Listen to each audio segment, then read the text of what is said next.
Lalo, THR here. What's going down, everybody? I hope you're doing fantastic on this late evening. I'm here in sunny SoCal, wherever you may be. I hope you've had a fantastic day thus far.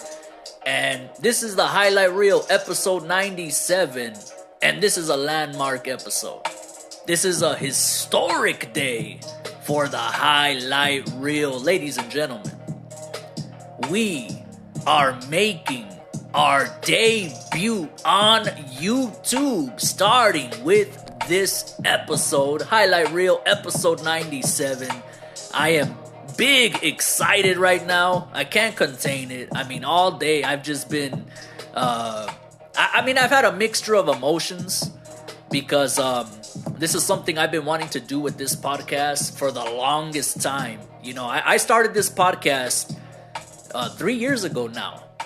Right? 1921 to no.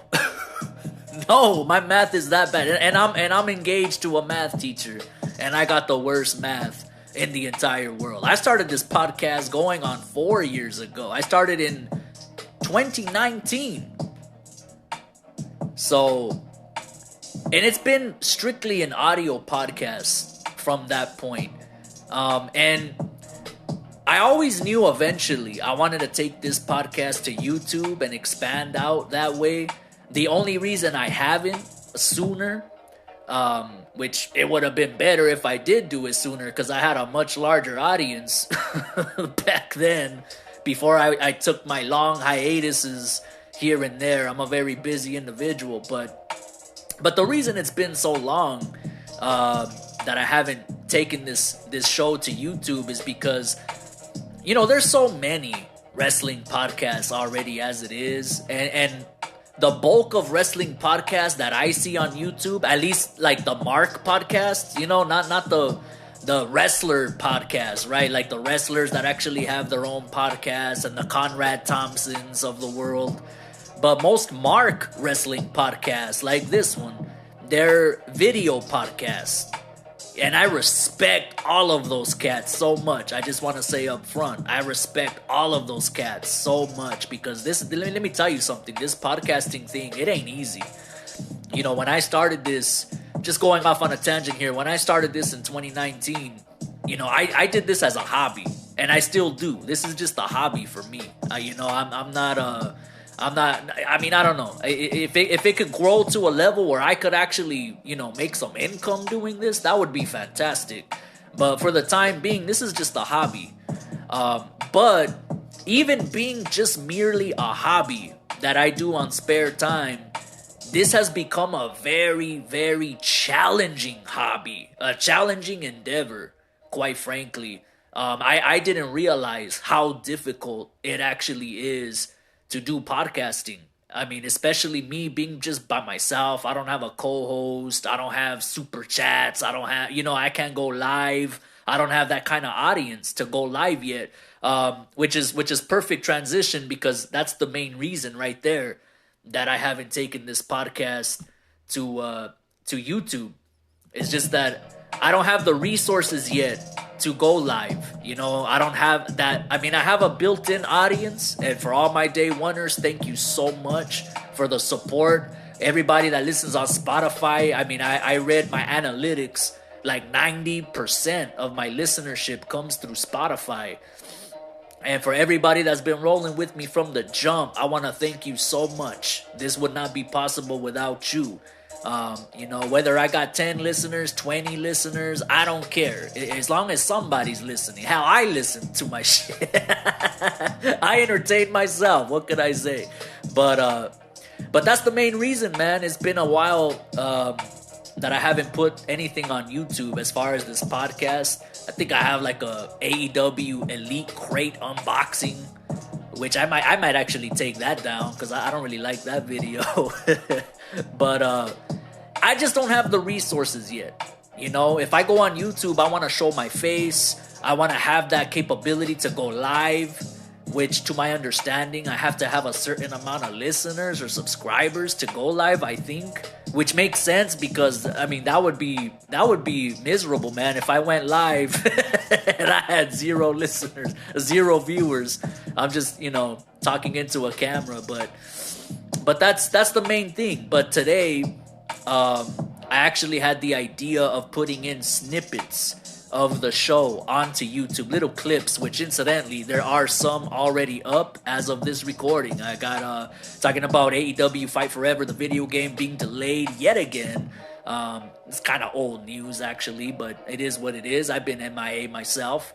I also have a video congratulating Rey Mysterio on his Hall of Fame induction and how excited I am for that and proud, as well as Bray Wyatt and me discussing his future, whether he has a future or not. I think that video might be a little bit harsh, but nonetheless, I call it how I see it, and that's what you're going to expect from this podcast, is this wrestling nerd calling it how he sees it.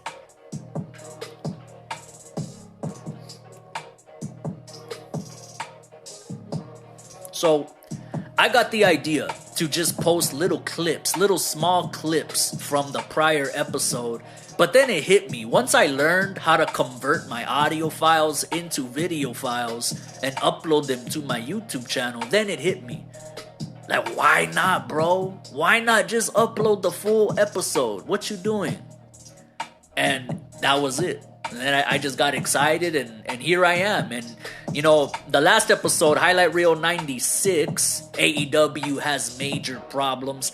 I didn't want to start with that episode because it's already passe. It's a day removed, and it's, it was hyping up Dynamite, which already transpired. So I figured it would be perfect to record a new episode tonight, and then upload that and make that the debut of the highlight reel on YouTube. So that's what we're doing today, guys. I'm going to get into the AEW Dynamite review as well as some news. I got an interesting article from Wrestling Inc. talking about Eric Bischoff and how he blames TNA Impact's failures on Dixie Carter, who seemingly had no aspirations whatsoever to grow the brand. I also have a big injury update on an AEW faithful, somebody that everybody really loves, and I don't get it, but I'll get into that. But the first piece of business, well, actually, I was about to get into some big news, but actually the first thing I want to say, I want to apologize right now. Because in the previous episode, Highlight Reel episode 96, I completely fumbled when I was talking about David, the Mexican monster Benavidez, taking on Caleb Plant.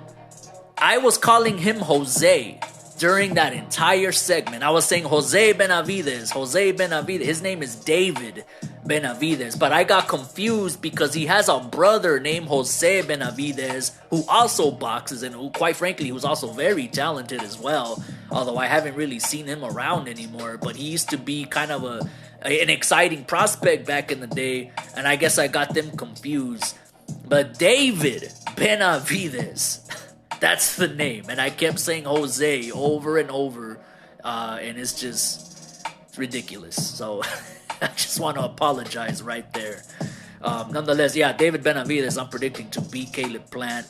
And in that same episode, I talked about King Ryan Garcia, and Gervonta Tank Davis, in which, regrettably, I got to predict Davis to KO King Rye, because I just don't think he's got the footwork to lead him to victory. But only time will tell. Guys, several AEW talents are unhappy and want to leave. Dave Meltzer of the Wrestling Observer is reporting that several AEW stars are simply waiting for their contracts to expire so they could either jump ship to WWE or work elsewhere. Y'all, I told you that when Cody Rhodes jumped ship to WWE, he was gonna become a bridge of some sort that leads to many a disgruntled AEW star to cross that bridge into the evil empire. I've been said it, and now we're seeing these reports. Brian Cage, he could potentially be one such performer His contract is up very soon, and it's been reported that AEW has actually tried to negotiate more time onto his contract, and Brian Cage turned them down. And this is interesting to me because Brian Cage reportedly has interest from WWE, and that's surprising because Brian Cage, he's just...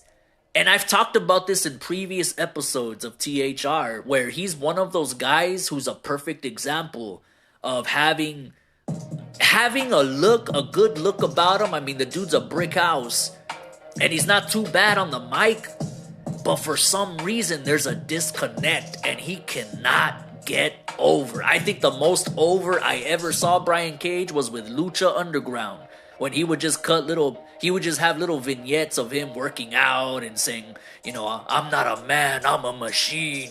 That was like the most sunshine Brian Cage ever got. But once you take that mystique away and actually give him mic time and actually spotlight him in the ring, there's a disconnect. And I don't want to be like immature and say that fool just sucks or whatever. I mean, he's not too bad from what I could see. I mean, I'm not an expert necessarily, but yeah, he's not too bad from what I've seen. But for some reason, there's a disconnect. He does not get over. So that's pretty surprising to me that WWE would have any kind of interest in this guy.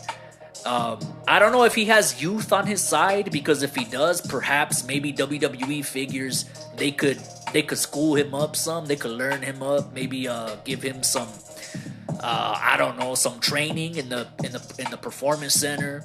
You know, have him cut promos left and right and try to learn him up some. But I don't know how old Brian Cage is, but hey, I wish him the best in his future endeavors, because it's very clear that he is not going to re-sign with AEW whenever his contract comes up, and it's not a big loss, quite frankly, for AEW.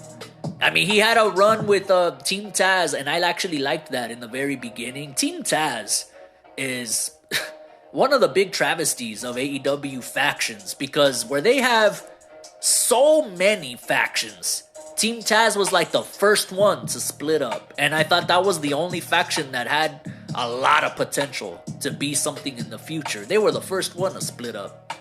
But I guess that comes down to them wanting Taz to be more of a commentator instead of a mouthpiece. But I absolutely love Taz in that managerial role that he had. I wish he would do that again, actually, with somebody else. But I mean, he is great on commentary as well. Taz is just good at everything he does.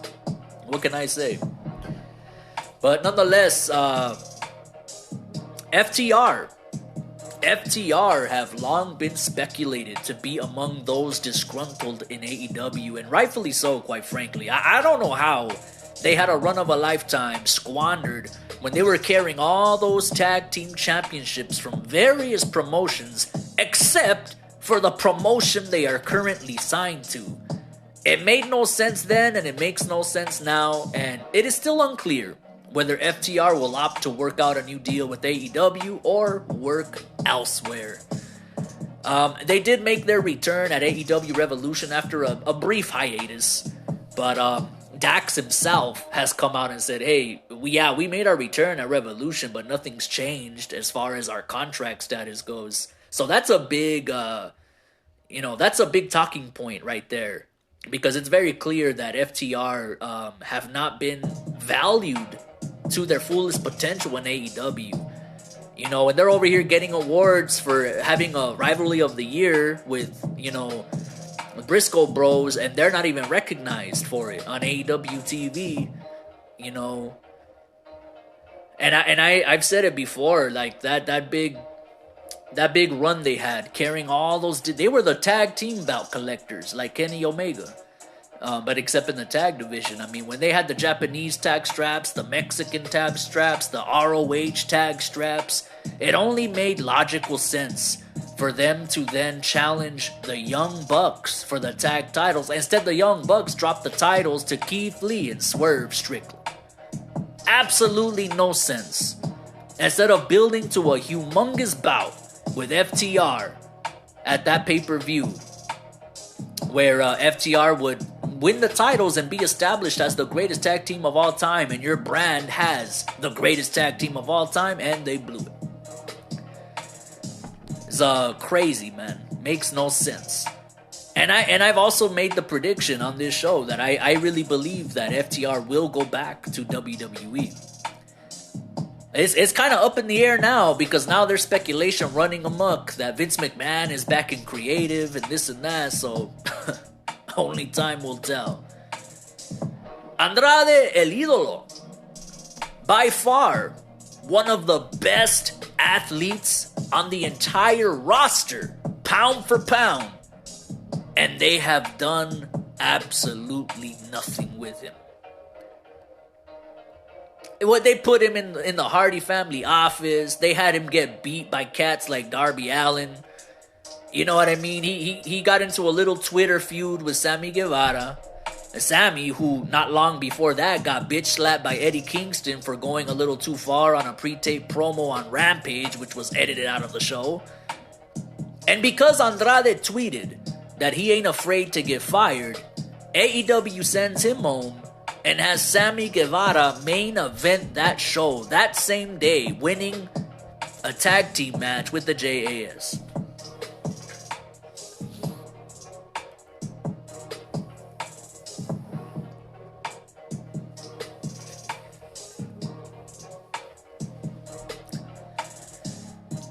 You know, Andrade is he's a difficult situation, let's just say, because it is a fact that his English is not very well. Yes, that's been established. They had him cutting promos with subtitles on the screen even when he was speaking in English because he speaks broken up ass English. But when you got somebody as talented as Andrade, bro, I don't care if he don't speak English. This man, if you put a little booster pack under him, a little rocket under him, this man could pop ratings. This man could sell tickets. I promise you. If you just use him correctly. It don't matter if he don't speak English. Man, they had Goldberg. His whole career, Goldberg never talked. All he ever said was, "You're next." That's it. And he got pushed to the Andromeda star system, bro. Don't give me that. Andrade is so talented. They could have made it work for him if they really wanted to. The problem is when you have a roster that's so fucking bloated with so many guys that Tony Khan has a hard on for, there's gonna be dudes as talented as Andrade that get lost in the shuffle and get beat by dudes like Darby Allin. Andrade goes into a battle royal to determine a contender for the AEW championship. Andrade comes out as the Joker last, and he still loses. And they had Kyle O'Reilly winning that battle royal.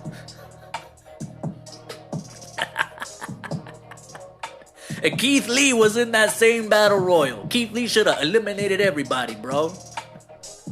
Makes no sense. I'm sorry. I just gotta say it, man. So with all of that said, all this to say, I honestly cannot blame Andrade for wanting to leave AEW. You know, I can't blame him. Because if I was in his position, I would have the same attitude. Like, bro, I'm a fucking stacked ass athlete. Y'all gotta use me. You know what I mean? Let me have some bangers. Y'all, okay, you guys let me have a banger with Pac. Y'all let me have 2 bangers with Pac. Okay. Let me have some bangers with Malachi Black, bro. I don't care if he's a heel. I could work face. He could work face. I don't care. You know what I mean? Let me have bangers with Bryan Danielson. I bet you that would have... Y'all think Roosh and Bryan Danielson had a match of the year candidate? Imagine what Andrade could have done with Bryan Danielson, bro. No knock on Roosh. I love Roosh. But I'm just saying. It is what it is. And it remains to be seen what Andrade does. You want to talk about dropping the ball on talents, though. You want to talk about completely fumbling on a big star that could have been an even bigger star on your brand. Miro had all the tools he had all the potential in the world, and he had a mediocre run in AEW in the beginning when they put him with Chris Sabian as the best man. But after that run came to an end, he really hit his stride. He held the TNT title and cut some of the best promos of his whole career. And after he dropped the TNT title, he went home to recover from injury. And when he came back, AEW had nothing for him.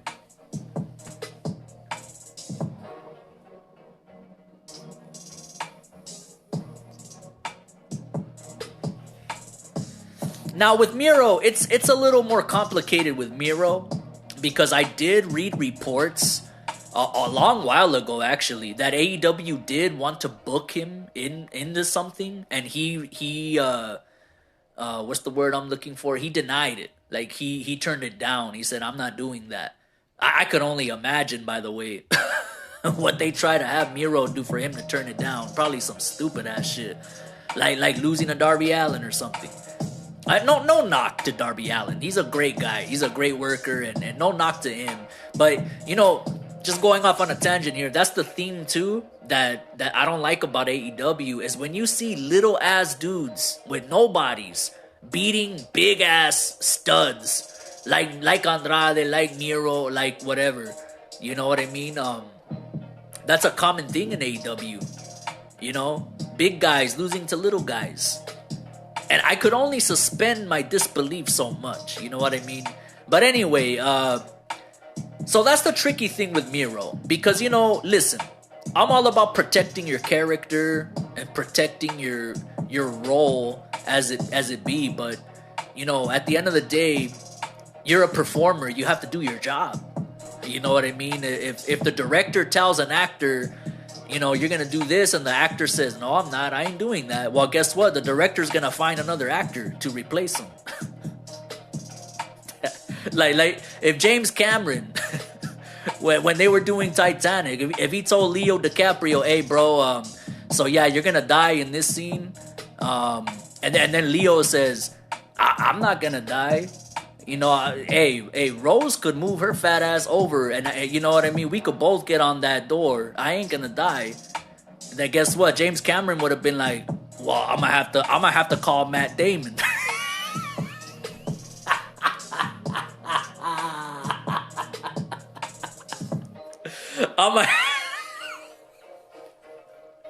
I'm gonna have to call Matt Damon, bro. Get off my shit.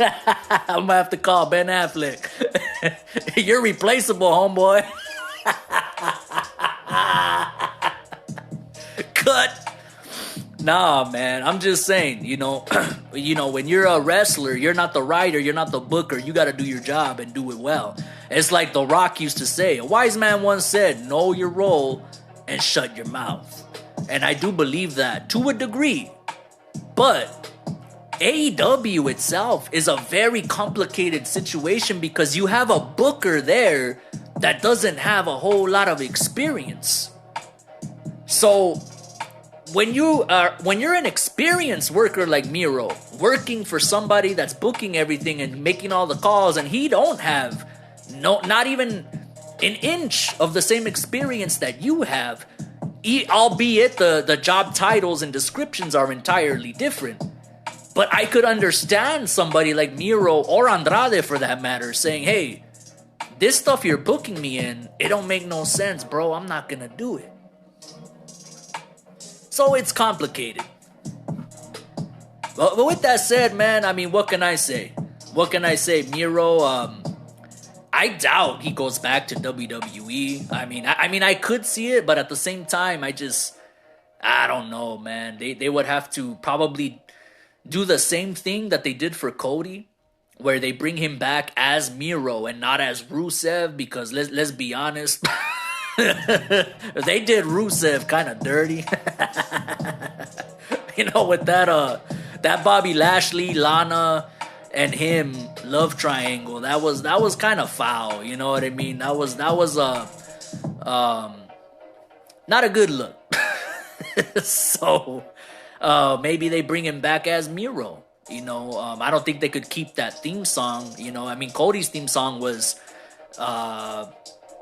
done by a band that, AEW didn't make it, AEW didn't produce it. So I don't know. Only time will tell. But yeah, man, there's some disgruntled performers on the AEW roster, and it would not surprise me if there's more than this. This is just what's been reported. This is what I got from Wrestling Inc. I like I said, I wouldn't be surprised if there's others who are unhappy. I look at guys like Wardlow. Who did Wardlow piss off? That's the question I have. Who did Wardlow piss off? Who did the Acclaimed piss off? The Acclaimed were the hottest thing on AEW just a couple months ago. And they dropped the titles to the Gun Club. What?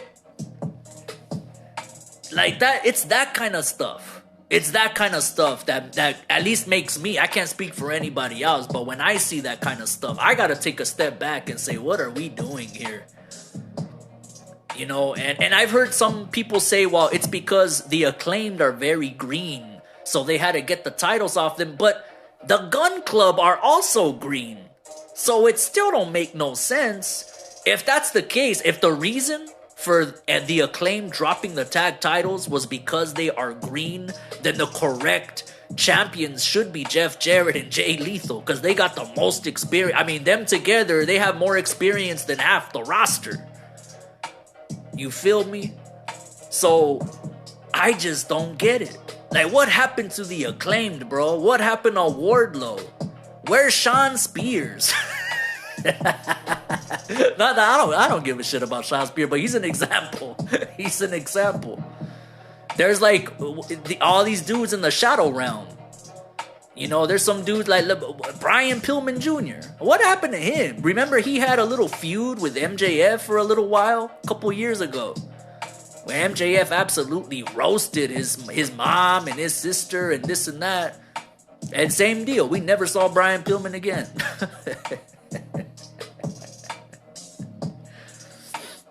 and speaking of these disgruntled workers, let's not forget that Malachi Black asked for his release from AEW, but it was rejected. It was denied, and that's the only reason they're still there.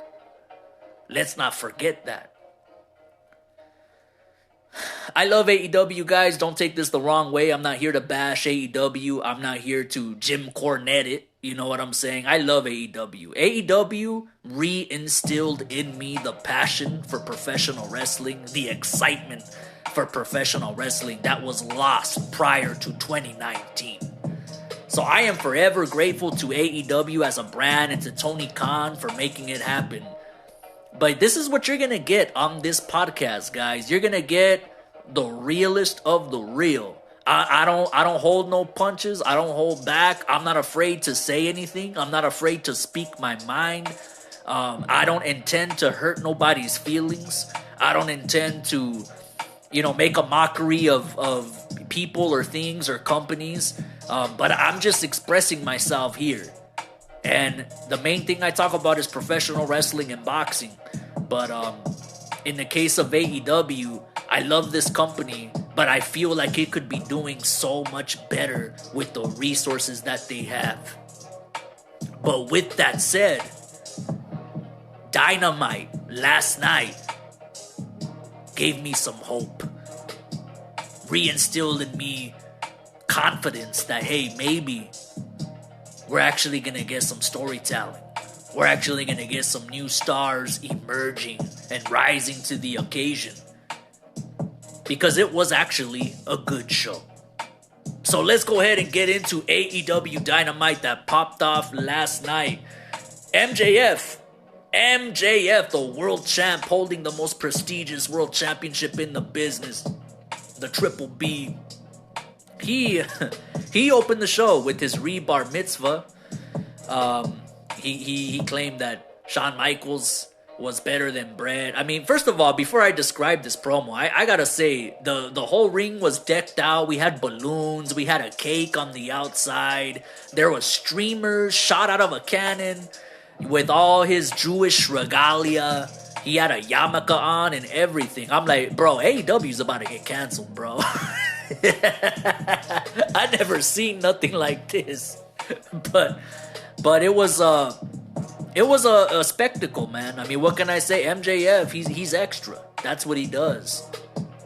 But the main story of this, it was his birthday, incidentally. It was his birthday. But the main story of this re-bar mitzvah ceremony is the rude interruption by Jungle Boy, who came out first. But before he can even speak, Sammy Guevara would come out, who actually incidentally was pulling double duty that night since he was also slated for the main event, which we'll get into later on. And finally, Darby Allin joins the fray. So you got Sammy Guevara, Jungle Boy, and Darby Allin in the ring with MJF, the four pillars of AEW, daddy. The four pillars, the four guys that we all said from the get-go were gonna carry this company into the promised land. That's storytelling. You love to see it. MJF asks what they all want, and they all say it in unison. I want a title match. MJF smirks and chuckles. He says that's cute. Jungle Boy is the first to speak and talks about their paths being paved a bit differently. Rips on him for not hustling like everybody else, working the dark matches, working on shows like Dark Elevation and Rampage. Sammy would then take his turn to preach a little bit, says MJF talked his way to the top while Sammy grinded 10 years on the indies, even worked at Subway and other cashier. Hey, you gotta do what you gotta do. Worked other cashier jobs before making it to AEW to support his wrestling career. He did so much, and he's gonna be the one to take the strap off of him. MJF would clown Sammy a little bit. Darby Allin, he was sitting down. He wasn't standing. He was sitting down. It kind of gave me flashbacks of Raven from back in the day. Raven's flock in WCW when Raven would be sitting there in the corner. Darby tells MJF to shut up and starts a little rant of his own. Darby claims he was a film student in college. True story. And the moment a teacher told him that his film is not acceptable and should be changed a little bit, Darby Allin told the teacher, I'd rather drop out of school than change anything. And that's what he did.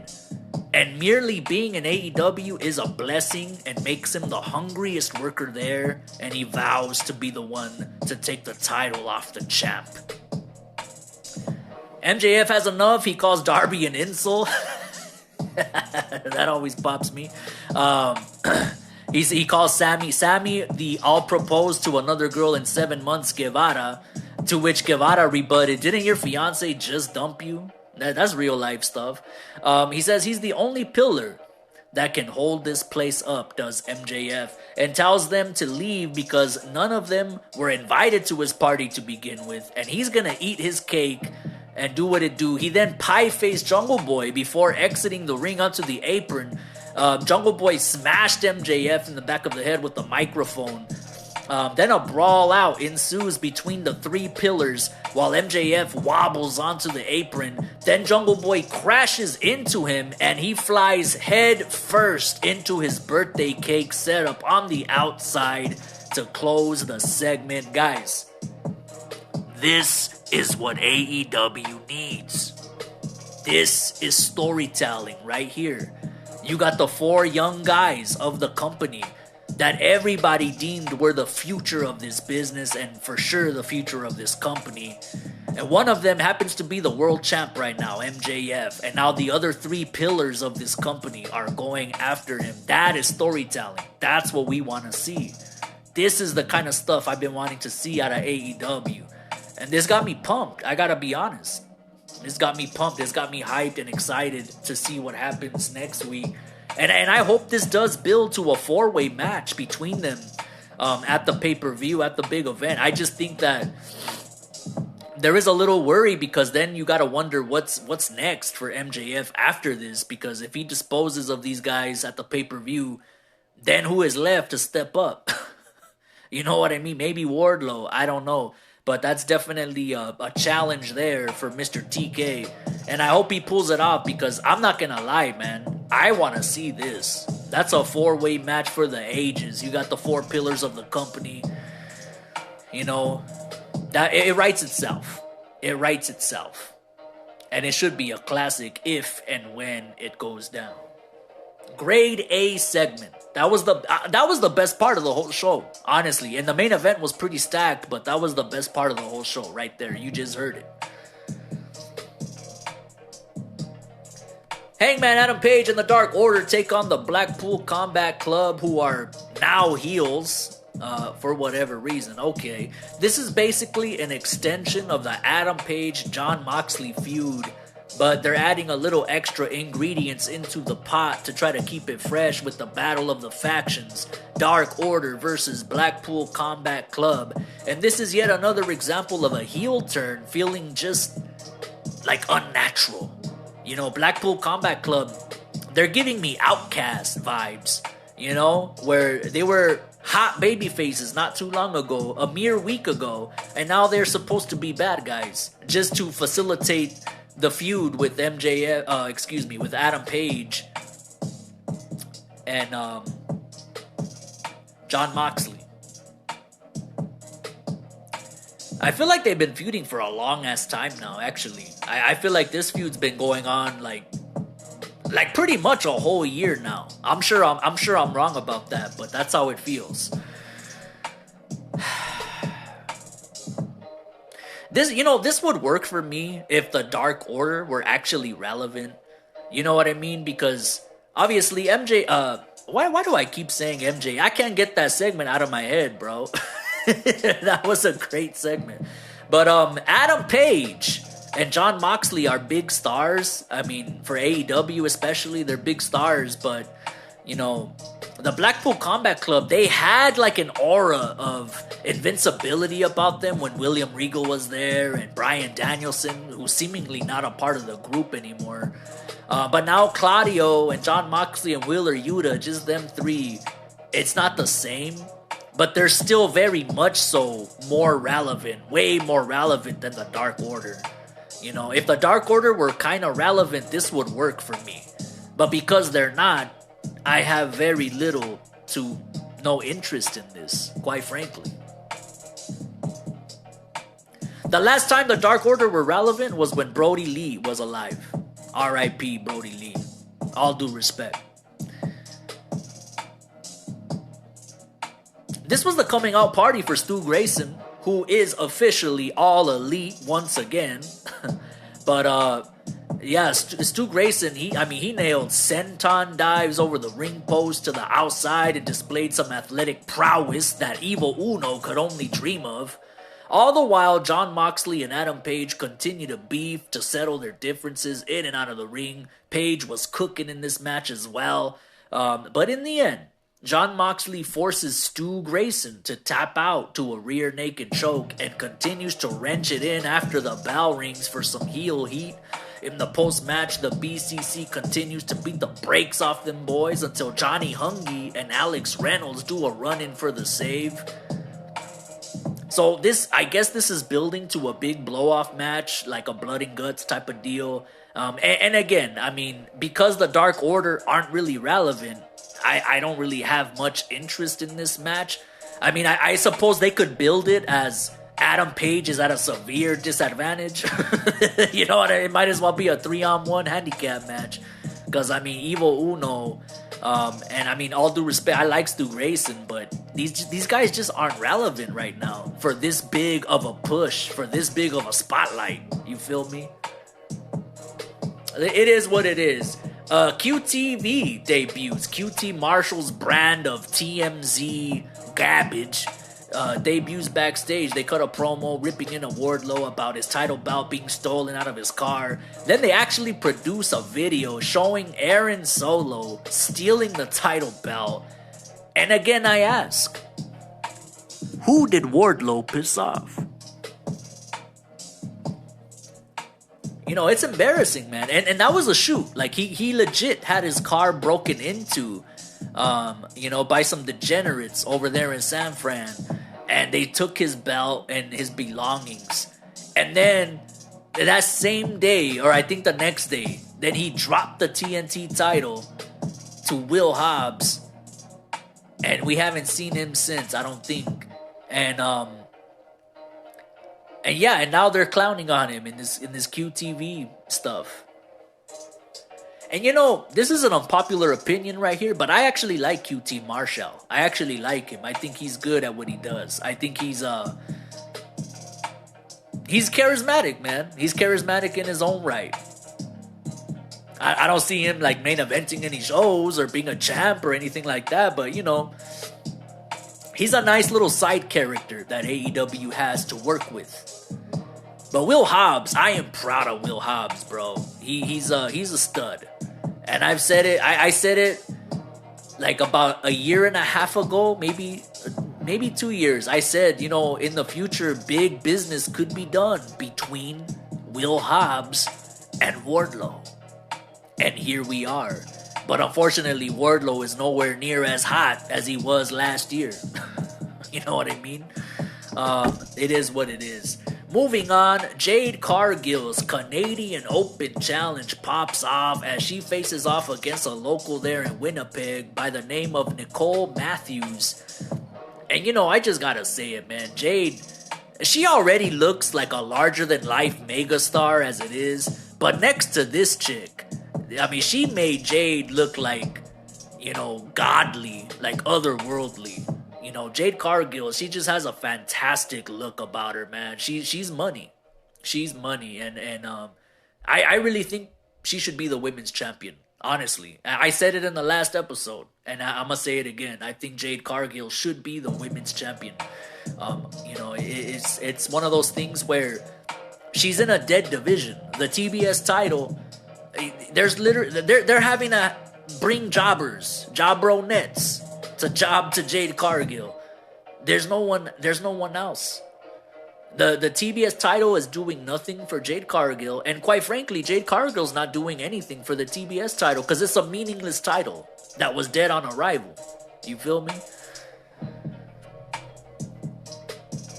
What do you want me to say? Jade Cargill destroys this jabronet, lays her to pastures with the pump kick and the jaded finishing maneuver. But in the post-match, a wild Renee Paquette appears. But before she could say anything, Jade grabs the mic and says, "That's it? That's all Canada has to offer." When all of a sudden some music hits and none other than La Güera Loca, Taya Valkyrie, makes her AEW debut and she looks fantastic. Jesus, she looks great. She gets in the ring. She has a little stare down with Jade. Jade retreats out of the ring, but her little goon, Layla Gray, blindsides Taya from behind. But Taya Valkyrie overpowers her and ultimately hits the jaded finishing maneuver, Jade Cargill's very own move, on Layla Gray to close out the segment.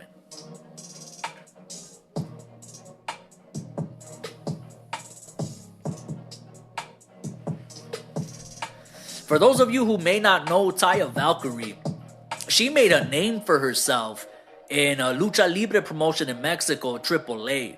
That's where she got the alias La Güera Loca, the crazy white girl, because she's crazy, man. What can I say? Y'all haven't seen her work yet, but she could work. She's not bad in the ring.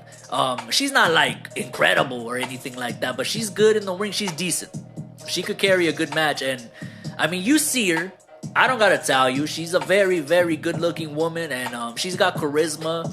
I think AEW could do good things with her if they use her right. Now, the question is Taya Valkyrie the correct pick to dethrone Jade Cargill for the TBS title? And that's the problem. There's nobody that works, that's believable to take the title off of Jade when she's like 50-something and and the way she looks, the only person that could take the title off of Jade has to be a big established star at this point. If you have some unknown take the title off of Jade, it's all for naught. You feel me? Like that 54-0, whatever it is, and everything that she's done, it's all for nothing if some nobody or unknown rather, takes the title off of Jade. This is a corner. This is yet another corner that they've booked themselves into. Because, I mean, at least me, I can't speak for everybody else, but just for me anyway, I'm not going to believe it. No matter who takes the TBS title off of Jade, I'm just not going to believe it at this point.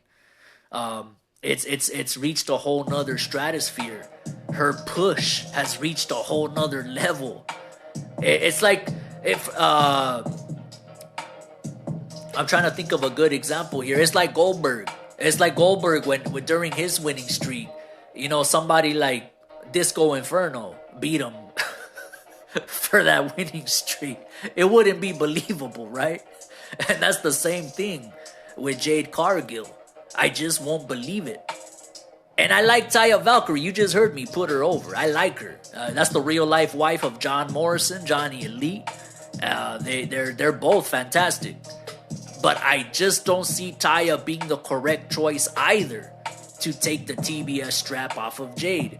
I said it in the last episode. In my opinion, I feel like at this point, Jade Cargill should vacate the title herself and say, this title is beneath me. I don't even want this. And turn her sights to the women's championship. That's what I would do. And I know that's an unpopular opinion. That's an unpopular take. But that's what I would do. And I love Jamie Hayter. I've been putting over Jamie Hayter before she got famous, bro. And I'm proud of that. I would say it if you listen to my early episodes from 2019, 2020, I would say it. Jamie Hayter, y'all gotta keep an eye on this chick. She's a hell of a talent. I seen her work in Japan. She is a hell of a talent, this chick. I'm telling you right now. And here we are. She's the world champion in the women's division. Thank you very much.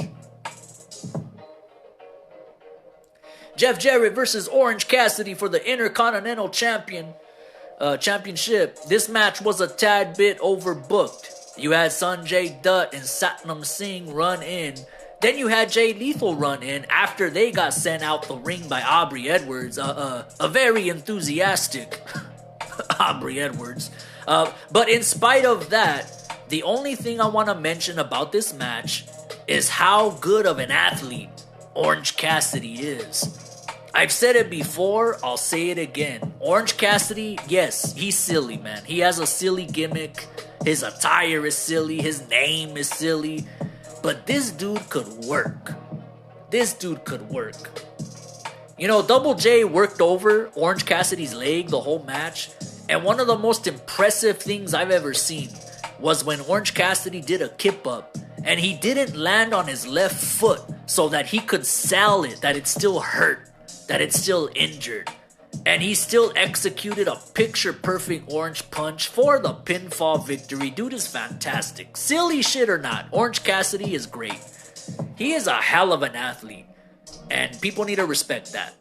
You know what I mean? They call him Pockets and will say whatever they want to say. But Orange Cassidy is a terrific athlete. Big ups to Orange Cassidy. He retains his Intercontinental title against Jeff Jarrett. The Outcast cut a promo. The Outcast, of course, consisting of Saraya, Ruby Soho, and Toni Storm. Ruby would say, once upon a time, the grass was green here in AEW. Then a couple of bitches pissed all over that grass. Saraya said this is their house, and that all these neckbeards should be kissing the ground they walk on. Saraya, I gotta say, Saraya is actually a better heel than she is a babyface. Toni Storm, not so much. Toni would try to vilify the fans, saying they never appreciated her when she was the interim champ. That's right, only the interim, not the real champ. And that the Outcast are here to change the place, going from one entitled rookie to another, referencing Sky Blue, Willow Nightingale, Riho, Britt Baker, and Jamie Hayter. Then speak of the devil, Britt Baker and Jamie Hayter do a run-in, but the numbers catch up as they get beaten down, failing their run-in until Sky Blue, Riho, and Willow Nightingale run in for the save. Riho is carrying some kind of lead pipe or something, looking real silly, quite frankly. Willow Nightingale, on the other hand, she did not look silly. Willow Nightingale looked incredible. Good Lord. Just throwing that out there. But they clean house to close out the segment. And, there was speculation that this Outcast angle, was leading to Mercedes Moné, formerly known as Sasha Banks, coming through for AEW. But it appears now that what this is leading to is maybe a women's blood and guts match. Which I guess to a degree would be interesting, but they have to find somebody for Britt Baker and Jamie Hayter. And I don't think Sky Blue Riho or Willow Nightingale, I just don't think any of them are the ones that fit that bill to be put in such a high-profile match like that. But nonetheless, I mean, I want to get into this angle. I really do. I want to get into this angle and see how it plays out. And that's basically what I'm doing. I'm just sitting back and seeing how it plays out. They haven't quite captured my interest, if I'm being honest. They really haven't. But Saraya cuts a mean promo, man, as a heel. Like I said, she's much better as a heel than a babyface. I gotta be honest. And Toni Storm, she's the complete opposite. She's not good as a heel or a face. I don't know. Toni Storm needs something. I don't know. Something's not connecting. Something's not hitting with Toni Storm. As incredible as she looks as well, something is just not connecting with Toni Storm. But nonetheless, let's just sit back and watch how this plays out. I hope they do something great. You want to talk about something great? We get to the main event as the World Trios Championship pops off as House of Black defends their titles in a three-way bout, facing off against the Elite and the JAS. Kenny Omega got pretty much the biggest pop there in Winnipeg, which speaks to the volume of his star power. I mean, he is a Canadian native.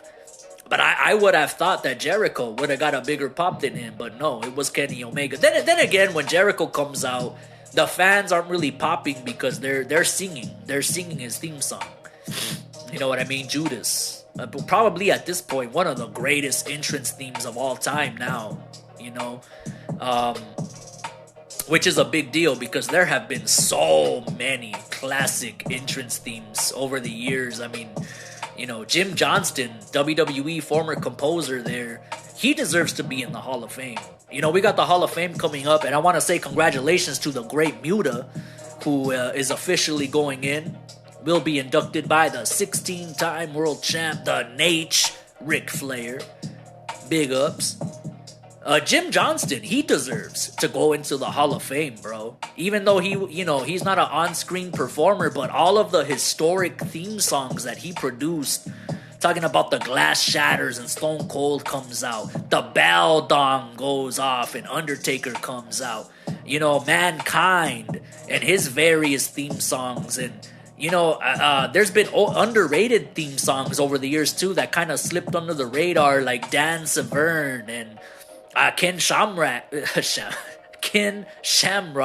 had a cool theme song back in the day. The Godfather. I mean, come on, man. I don't know. But Jim Johnston made those kind of themes where I start humming them randomly throughout the day, like a weirdo, because I am a weirdo.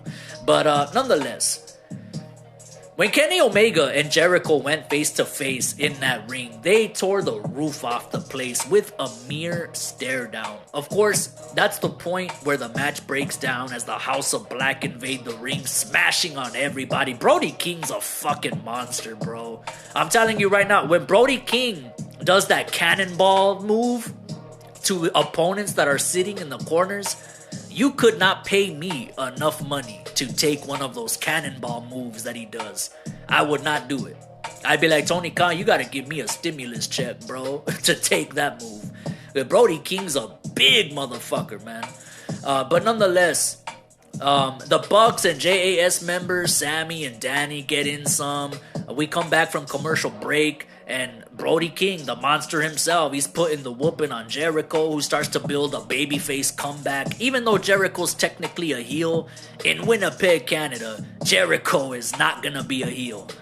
Malachi Black tags in and Jericho works him over with some chops and does an old school backbreaker that he used to do a lot back in the day. I haven't seen him do that backbreaker in a long time. It's that backbreaker where he gets them in the pedigree position. Like he's gonna do a pedigree, but when he lifts them up, he tilts them into the backbreaker. That's such an awesome move. Matter of fact, I talked about wrestling games in the previous episode. When I used to play like No Mercy and whatnot, I used to use that move a lot for my created guys too.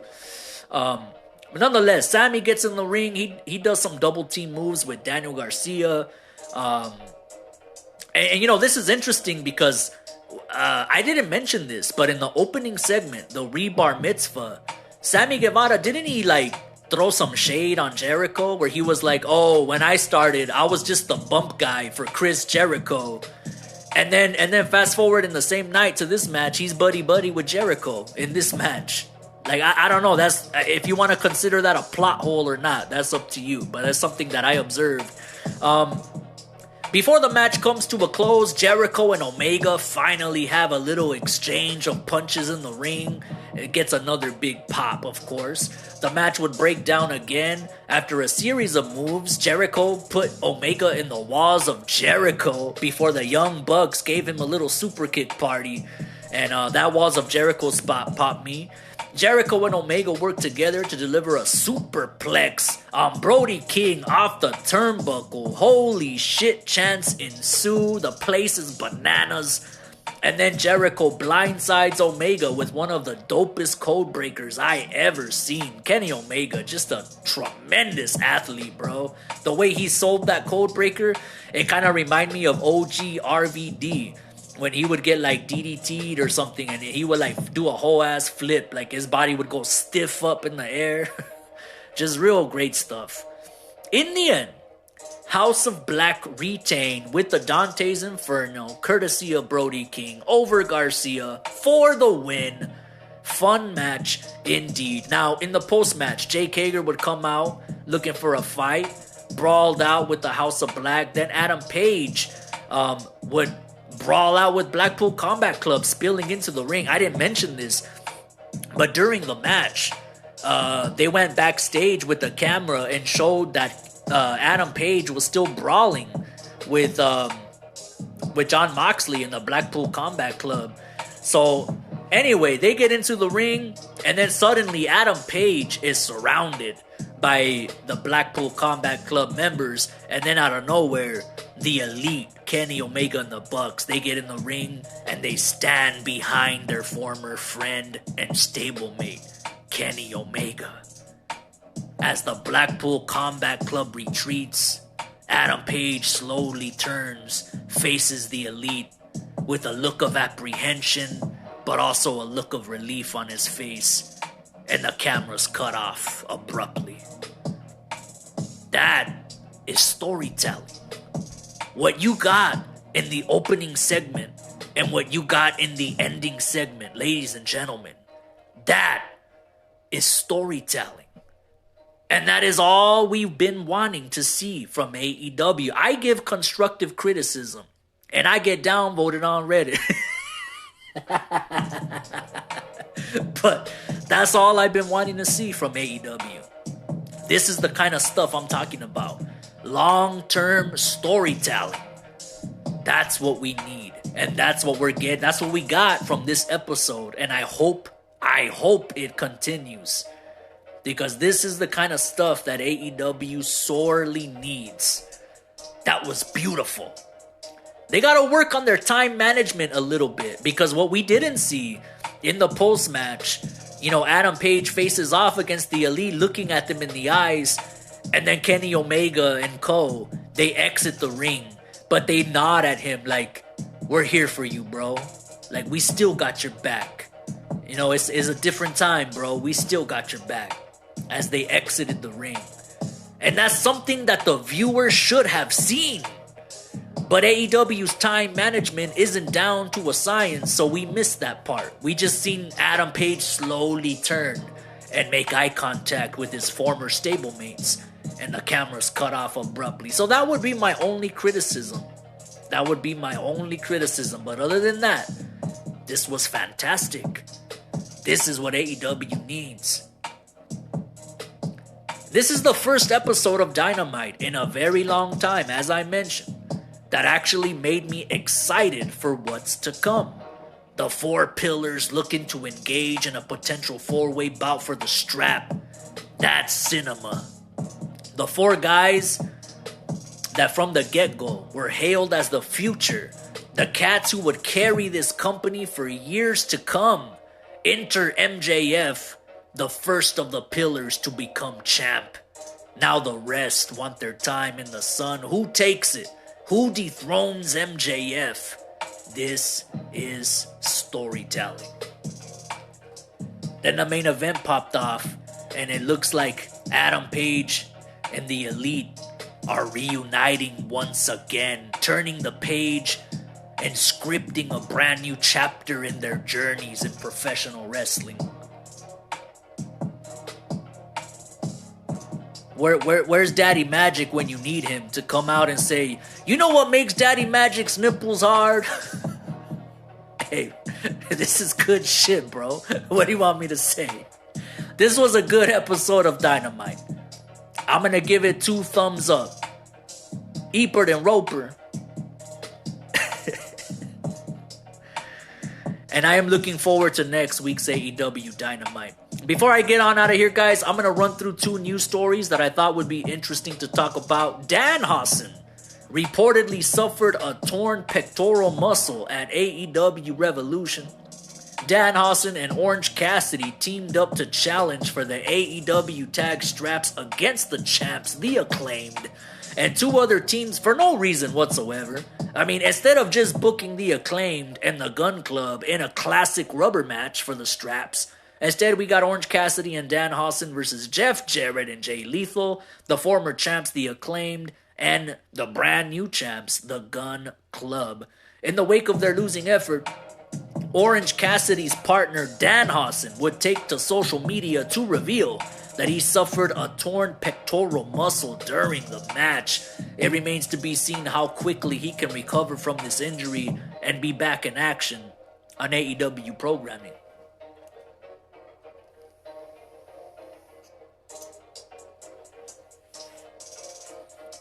You know, once upon a time, Hook, the son of Taz, he was so over on social media and just so over before he even got in the ring and had his debut match. And I didn't understand why. I would say to myself, why is this kid so over, man? Is it the hair? It's the hair, huh? It's the hair. He looks like a young James Dean of our time. I don't know what it was about Hook, but he had everybody enthralled in what he was doing. But then when Hook got in the ring and performed, and I see him execute moves that his pops used to do, OG Taz, you know, doing them T-bone suplexes, and I mean, he was the original suplex machine. You know what I'm saying? Everybody wants to talk about Suplex City with Brock Lesnar. Taz was the OG suplex machine. And when I seen his son Hook bringing that back, you know, the lineage continues. And even doing the Taz mission, which he now calls Red Rum, then I got it. Then I was on board. Like, yes, I get it. This kid is great. And I'm happy for him. And I hope he does well. And I haven't been into him lately, what he's been doing. But the point I'm getting at is that I understand him. Danhausen, I don't get at all. I'm sorry, and I've tried. I don't get why Danhausen is so over and why everybody loves this guy, loves his character. I mean, his character is charming to a degree, I guess, but not enough to where I'm gonna be buying his merchandise and I'm gonna be like, oh, I need a ticket to Dynamite because I want to see Danhausen curse somebody. I just don't get it. I'm not one of the cool kids. What can I say? I don't get Danhausen. You know what I mean? He's not really... I mean, he could work, but nothing he does is believable. Nothing he does is going to be taken seriously, just by default. because of his character. I mean, I don't get it. But with that said, I wish Danhausen the best in his recovery. A torn pectoral muscle, that ain't nothing to fuck with. I mean, when I seen Cody Rhodes and his torn pec at the Hell in a Cell pay-per-view last year, bro, it looked like his arm was rotting, bro. It looked like they did some special effects on that. That looked nasty. So I mean, and Cody completed that match all the way through. I couldn't believe it. But anyway, on the part of Danhausen, man, I wish him the best in his recovery. And I hope he comes back and continues to entertain the many fans. And hopefully I understand him more. I don't know. We'll see what happens.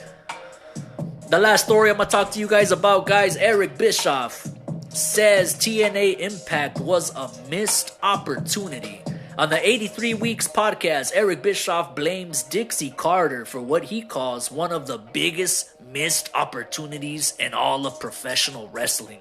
When the Spike TV network at the time, now it's Paramount Plus incidentally, but they were throwing wads of cash and funding to the promotion, and they did nothing with it. They tried to go toe-to-toe with Monday Night Raw on Mondays, I remember that, before faltering and quickly going back to Thursdays, where they remain today, a mere 10 weeks later. He said they had the unwavering support of the TV network Spike, lots of funding from said network, but the commitment to actually grow the company simply wasn't there, and he blames Dixie Carter for it.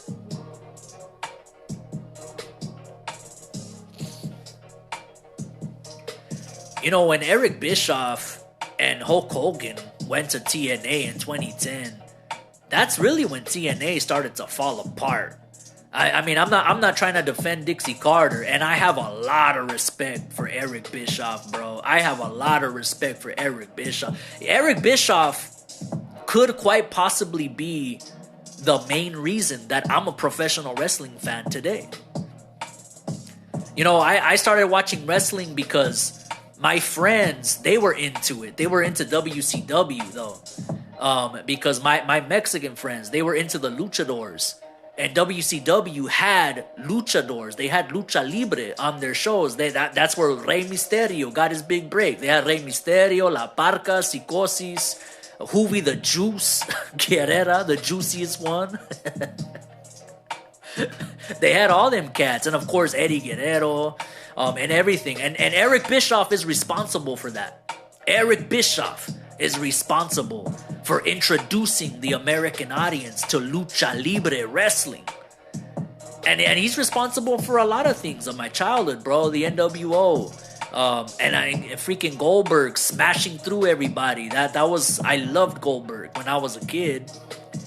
And yeah, I would go over their house and watch Nitro with them and Thunder. And then I would play the video games they had. They had World Tour, WCW NWO World Tour on N64. I would play that, and I got hooked. I became a huge fan of wrestling. But I started out as a WCW fan, in fact, before jumping ship to WWF, as it was called at the time, a few years later. But yeah, man, when Eric Bischoff went to TNA, that's when TNA fell apart, though. I gotta be honest. You know, and then Hogan was there. They changed the ring. I remember it was a 6-sided ring, and then they made it into a standard 4-sided ring, which kind of took away the charm that TNA had. It was a distinction for them, that 6-sided ring. And when they would have steel cage matches, they would call it the 6 sides of steel. And like all that stuff was clever because it made them stand out. It made them different. So I don't know what Eric Bischoff is on about with Dixie Carter not having aspirations to grow the company, because TNA was doing pretty damn good before him and Hogan jumped ship to TNA. You know, I think 2009 was like the last good year for TNA wrestling back in the day. But then Eric Bischoff and Hulk Hogan jump on board. They changed the ring. They made it 4 sides, a standard wrestling ring, and they try to compete with Raw. Because they brought Hogan back, so they thought, oh shit, Hogan is gonna give us them ratings, bro. But as soon as they brought Hogan back, WWE were so savage, they brought Bret Hart back to start off the feud between Bret and Vince McMahon, building to Mania, and that just killed everything.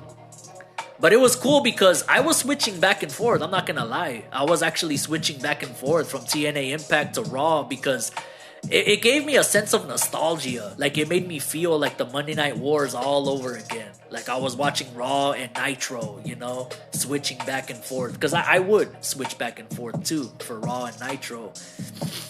But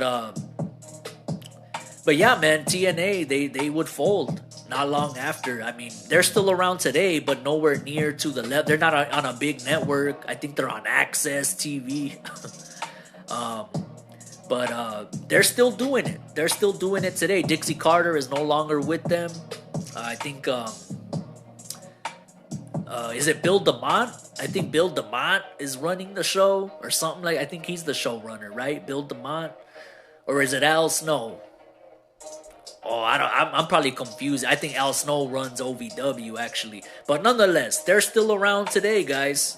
TNA Impact. It's not called TNA no more. Now they're just called Impact Wrestling. That's one of the things I thought they kind of shot themselves in the foot to begin with, was being called TNA. And like when they first started, they tried to brand it like they were part of the NWA.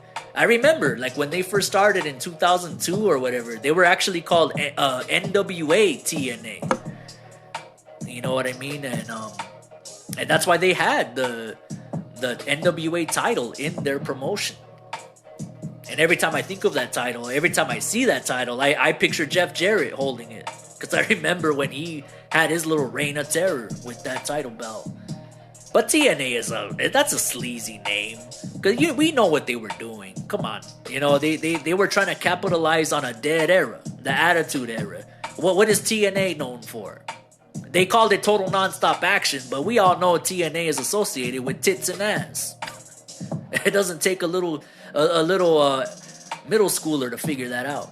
They try to market it in a different way, but while keeping that innuendo intact, hoping that they could build an audience from the rubble of the Attitude Era, what was. But in the end, it failed. But they had a decent run. But it is one of the biggest what ifs in wrestling, perhaps. What if TNA could have been what AEW is right now? They were garnering like 2 million views on TV at one point. That's a number that AEW can't sniff. 2 million. But of course, TV ratings and overall culture was way different back then. Social media wasn't as prevalent.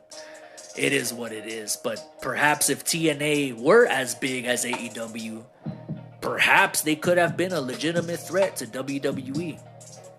We will never know. It'll go down as one of the biggest what ifs in professional wrestling. Guys, I want to thank you very much for joining me on this episode of the Highlight Reel. For the first time ever, we are going on YouTube. I'm extremely excited for all my day oneers that have been with me from the jump on Anchor, on Spotify, on Apple Podcasts. Thank you so much. Gracias. I appreciate every single one of y'all. I couldn't do it without you. I wouldn't do it without you. And we're going to keep going. We're going to keep doing it big. We're going to keep going. We're going to keep growing. And y'all can follow me on the social medias, Twitter, Instagram, at Lalo_THR. That's LALO_THR. That's on Instagram. That's on Twitter. That's on YouTube. YouTube.com/@Lalo_THR. Support the YouTube channel. Continue to support me on Spotify. All the listeners on Apple Podcasts as well. Thank you so much, guys. Don't forget to tip your waitresses. Please tip your Lyft drivers. Don't forget to wash your hands and wash your ass. And as I always say, live life on cruise control. Because sometimes you get a little bit farther.